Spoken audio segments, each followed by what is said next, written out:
I just wanted to ask, in these two tables, South Africa is performing better, if not similar, to these countries.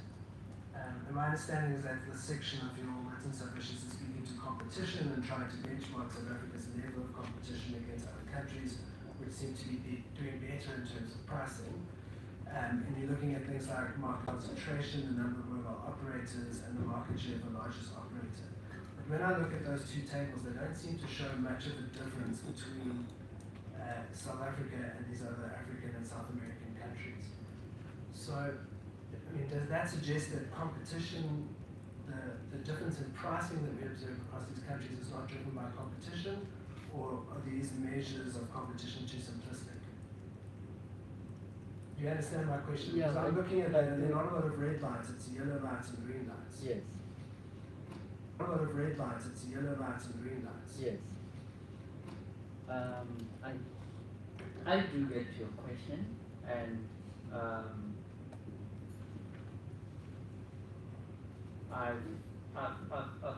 first here we try to use the HHI index to measure competition in the markets, and I think it's a well-known thing that the telecommunication market, in terms of the retail market, is generally, I would say, oligopolistic with just few players in the market. But because of its nature and the sense of timing, having some few players having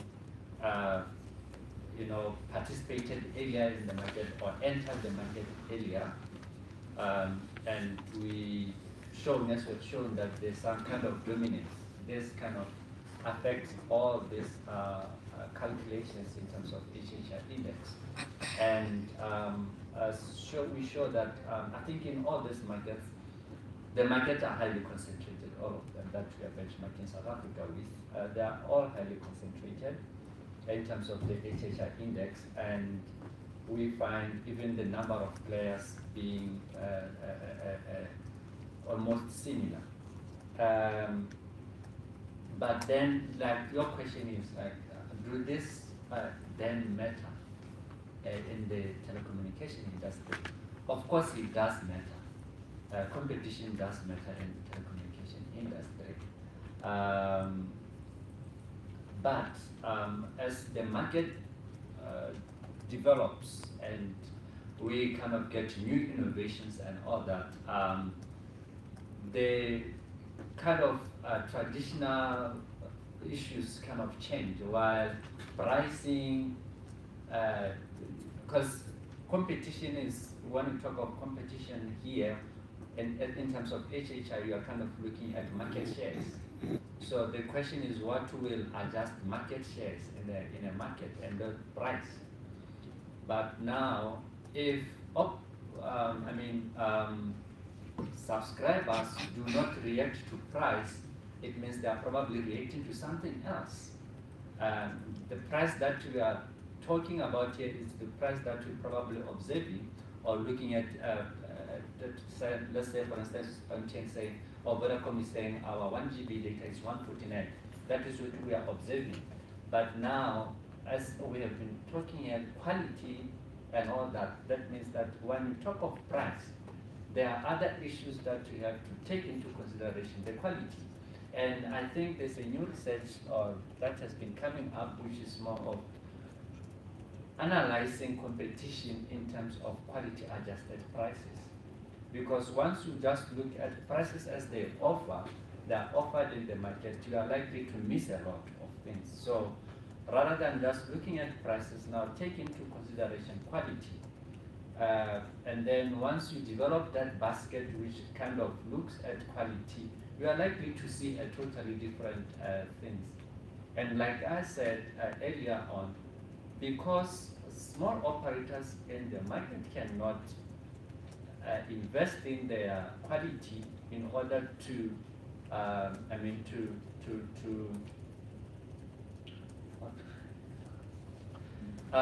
if they cannot invest in quality, it means it is going to be difficult for consumers to come to their network. And in that particular case, we are likely to see this trend going on forever because dominant operators have enough money to invest and low operators don't have money to invest, and therefore, I mean, these are the main issues that now matters rather than these measures of HHI. Thanks very much. If I can take you to your paragraph 6.7. 6.7. So here you state that the provision, so you state that the Electronic Communications Amendment Bill, you say in terms of this amendment bill, you say it's the Minister of the DTBS who must determine which unassigned high demand spectrum must be assigned to the WOAN. And you say that this may, and I'm quoting from what you've written, you say that this may undermine the existing rights of current spectrum licensees and the high levels of investment in the sector. Not only that, its asymmetrical application will serve to disadvantage other applicants for spectrum, making it anti-competitive. So my question on that is, I suppose the question is on just the one part of your statement, and the question is, why do you say that asymmetrical application is anti-competitive, especially in a sector where you've got, we've already mentioned first mover advantage, we've also seen with the mobile termination rate regulations that you've got an asymmetrical application of rates there. I suppose I'm asking is it true always that an asymmetrical application of something like spectrum could be anti-competitive, but it might be pro-competitive?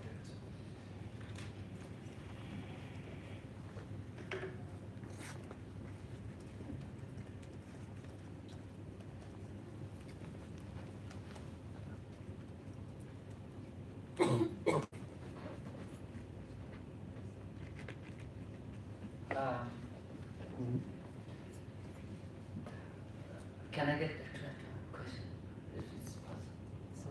Can I get back to that question?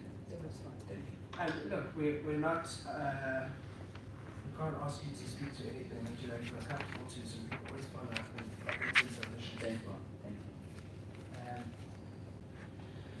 you. Last couple of questions and I'll leave you in peace. So in your paragraph 6.8, so just below there in your written submissions, you state that the country requires competitive mechanisms for spectrum assignment. Do you have examples or thoughts? What do you mean by competitive mechanisms for spectrum assignment?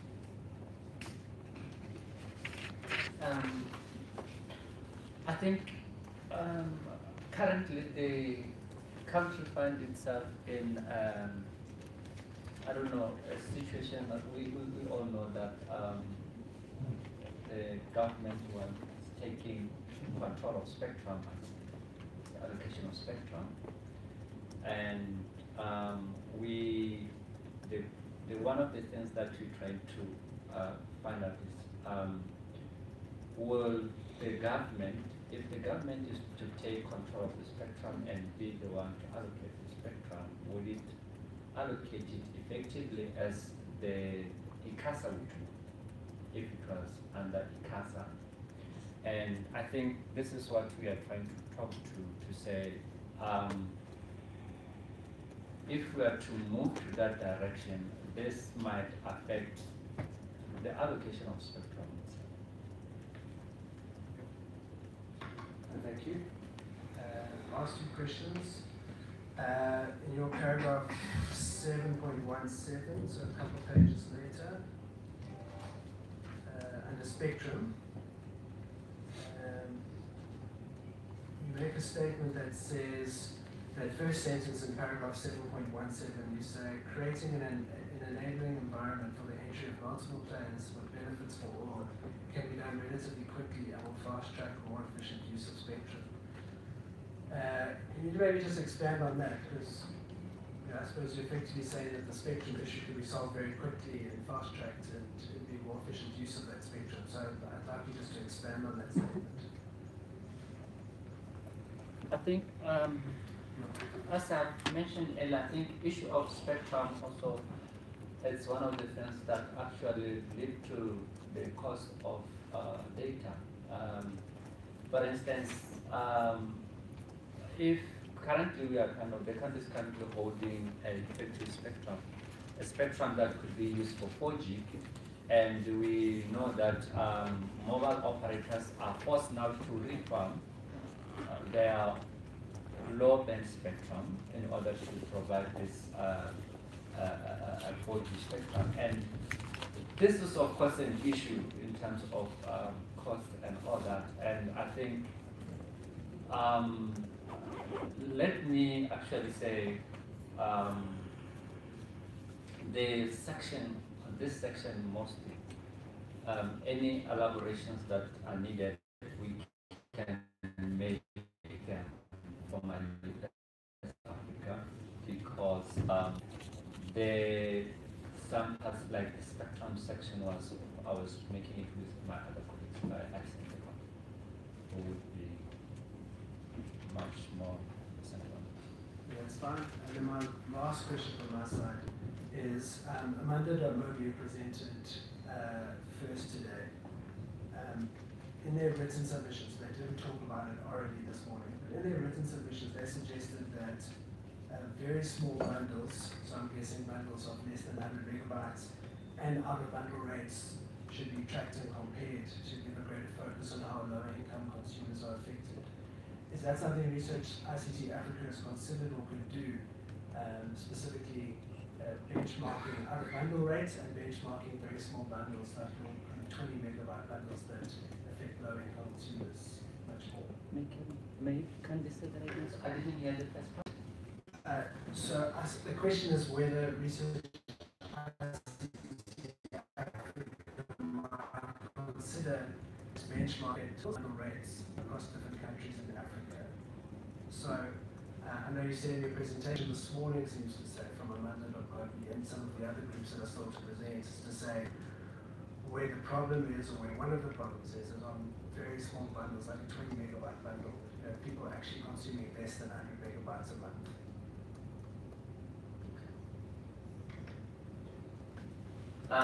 Yes, of course.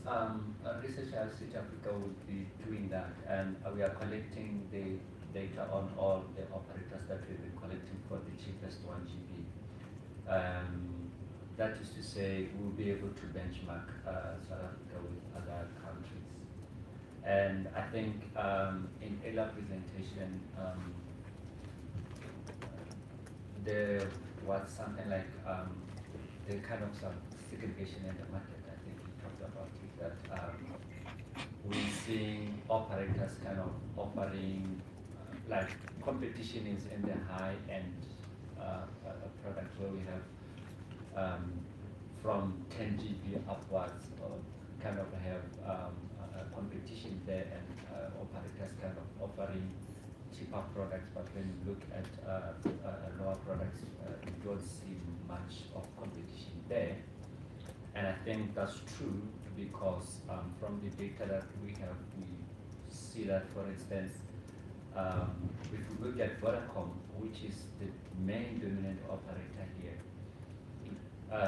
it's kind of competing in this high-end products, 5GB, 10 GB, and all that, and they kind of using more of promotional packages where you kind of have, you buy a 5 GB at a price of 10 GB, and kind of having some kind of competition there. And very interestingly is because when you look at the South African data market again, as in who is affording this high data bundles, you find that these are people who are actually on the high income, as we already show.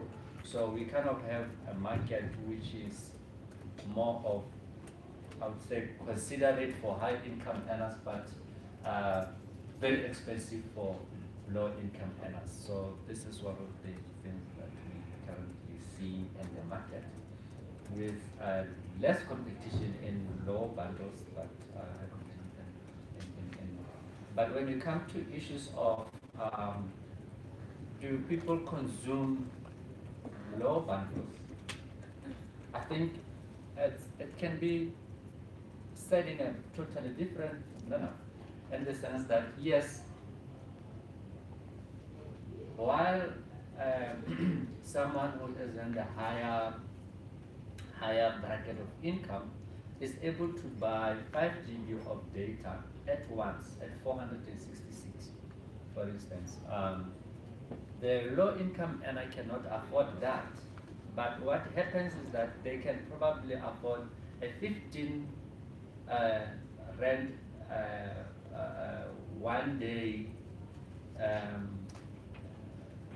data, and then because everybody wants to communicate, they find themselves having to buy this 15 rand every day. Then if you have to aggregate their spending, you find that if you compare that 10 GB to what they have been using, it's more of, I think it's an issue of affordability. That's what it does.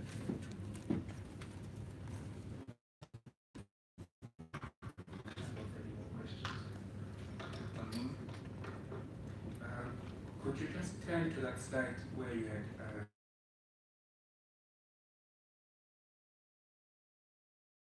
differences over time? Oh, yeah. Yes. I just wanted to press you on why it is so that MTN and Vodacom seem to respond to one another and not to respond to the price reductions that Telkom has introduced. Do you have any further thoughts on that? Yeah, the first thought would be, as I've mentioned earlier, issues of connectivity. As I've mentioned earlier, first, MTN and Vodacom were the first movers on the 4G platform. Right? They were the first movers. People want to be connected on the internet everywhere, and mostly on 4G. And I think, from my own, explanation, I would say, because as we've been mentioning, that these two operators in South Africa provide high quality services in terms of when you look at their download speed, their upload speed, they have higher quality than the others. When you look at coverage issues, they have more coverage than others. So I think they are, because of those issues, they are likely to be competitors amongst themselves than the rest.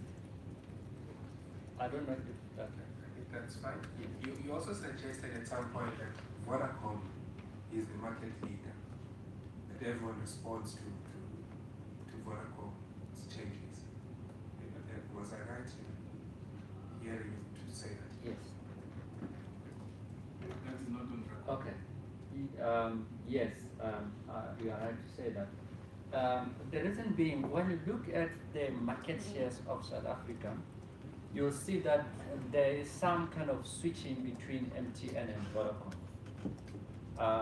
Operators, I mean to say, you kind of have a shift in the two, the market shares of the two operators. Like people in this who are okay. How do I say this in a way that, okay. Once you look at the market shares, right, because you can take it, the price and the market share kind of, you can say consumers react to prices, but they also react to quality and coverage. And we established that these two operators are more like the dominant operators. They can reinvest in their network and they have good coverage. So now the question is, what happens, what we've been seeing over time is that Vodacom has been charging a price of 149 for a very long time, while MTN was charging a price of around 160 rands for a 1 GB. And we never had a significant market shifts. But the moment when MTN started losing customers to Vodacom, then they reacted by reducing their prices. And this is just happened in quarter 1 of 2018, because now MTN reduced its prices. It's for us now to see how consumers will react to that reduction in MTN's prices. When you look at that slide, Vodacom's prices have just been constant. Yes. Right, thank you. And I think I might also say something here, because as much as the price of Vodacom is 149, they offer a promotional package which is at a price of 1 GB, you're getting 2 GB. And that actually, when you look at effective pricing, Vodacom becomes the cheapest at a price of 79.5 per GB. But the interesting thing is that when we have 79.5, we cannot get a 1 GB at Vodacom. So you always have to spend that 149 to get the 1 GB that you are looking for, but they will give you an extra 1 GB. So at effective rating, you find that that actually means that Vodacom is the cheapest.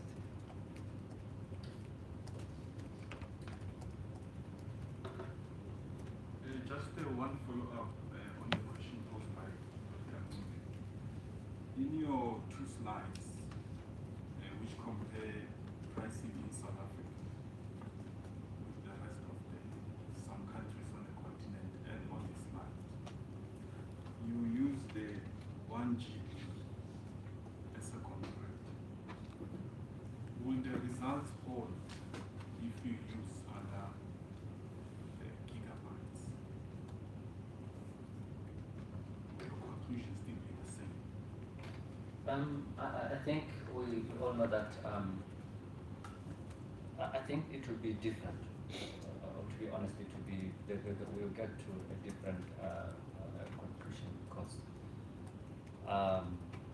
they are different. Like has been said, the law in some markets you find that people afford low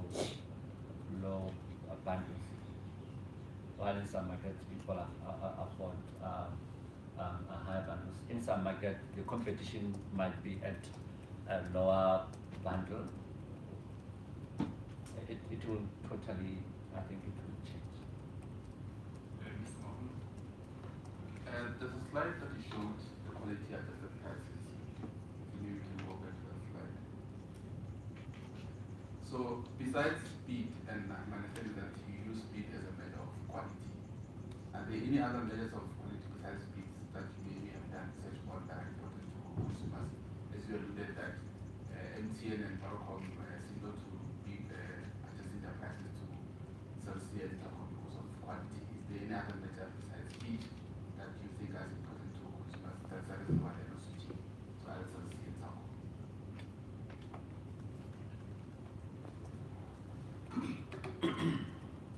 I think quality can be measured in a number of ways, but for this we wanted something that we can quantify. And one of the things that we can quantify is the speed in terms of upload and download. But what is quality? What is a quality product? A quality product is a product that should be able to give you, to kind of maintain your utility, time, destination, and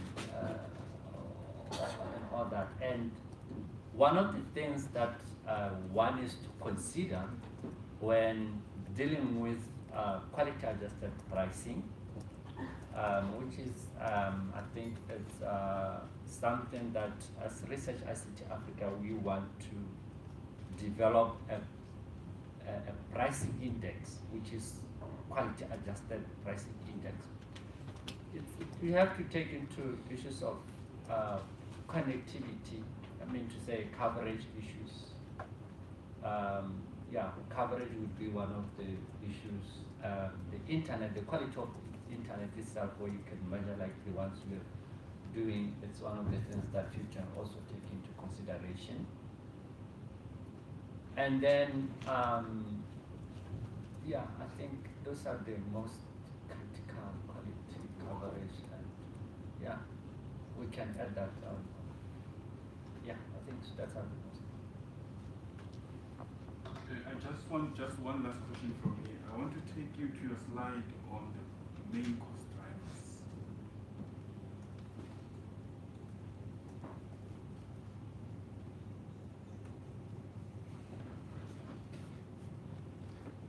You have flagged these as the main cost drivers for data.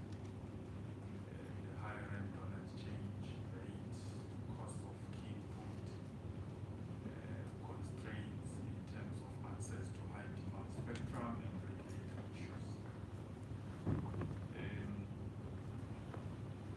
But the constant refrain in your presentation was, and also the issue of the concentration levels and the concentrated nature of the market, as well as to some extent lack of competitiveness.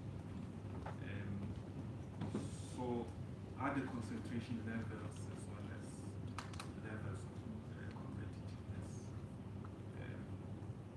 also implicated in factors that could be said to be contributing to the costs of data? Because we have reflected those specific issues in this slide.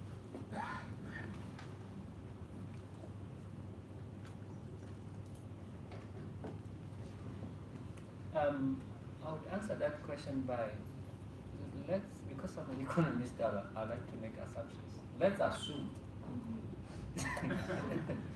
that they normally say, yeah, ceteris paribus. Let's assume we had effective competition. Let's assume all operators in this market have equal market shares. We'll be totally talking a different situation. So indeed, dominance issues, concentration issues are things that actually lead to high pricing in South Africa.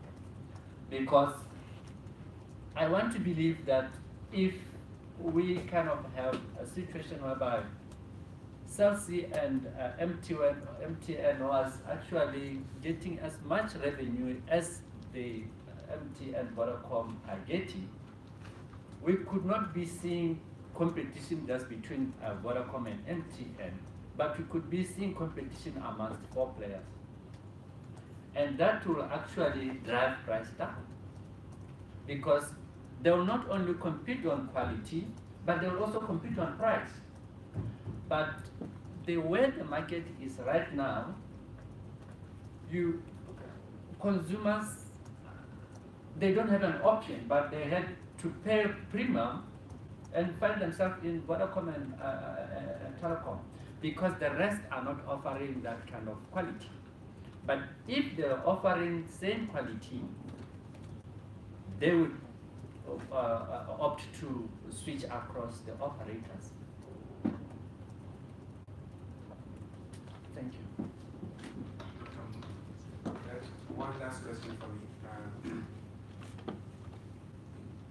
Do you think regulatory issues, dealing with regulatory issues, would resolve problems in this market? Hello? So do you think dealing with regulatory issues would resolve problems in this market? I would believe so, and this has already been shown in the market itself. We all know that the regulatory issues are the ones that brought the telecommunication industry to where it is today. We used to have kind of a monopoly market with only one player, but the moment the market was kind of liberalized, having many players, this was regulatory issues. We kind of now started having some kind of competition, innovation, and pricing innovation, and all sorts of things in the market. So, as I explained in the, if you look at the fiber to home market, there's a graph that I showed there, which shows that because of the competition that we are now seeing in the fiber to home market, we are seeing also a reduction in prices. And these are the issues that also dealt with regulation, because other operators were allowed to, kind of play to kind of like opening up some markets. And then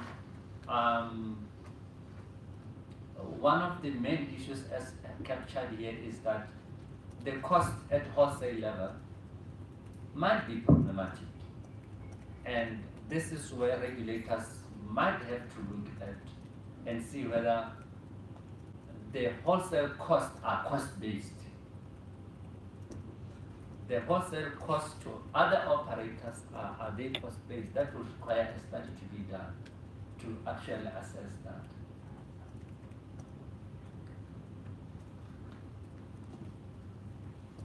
Any further questions? Yeah, thank you very much for your time as well as for your presentation. You are excused. We will now take a tea break for 15 minutes. Afterwards, we will take the next presentation.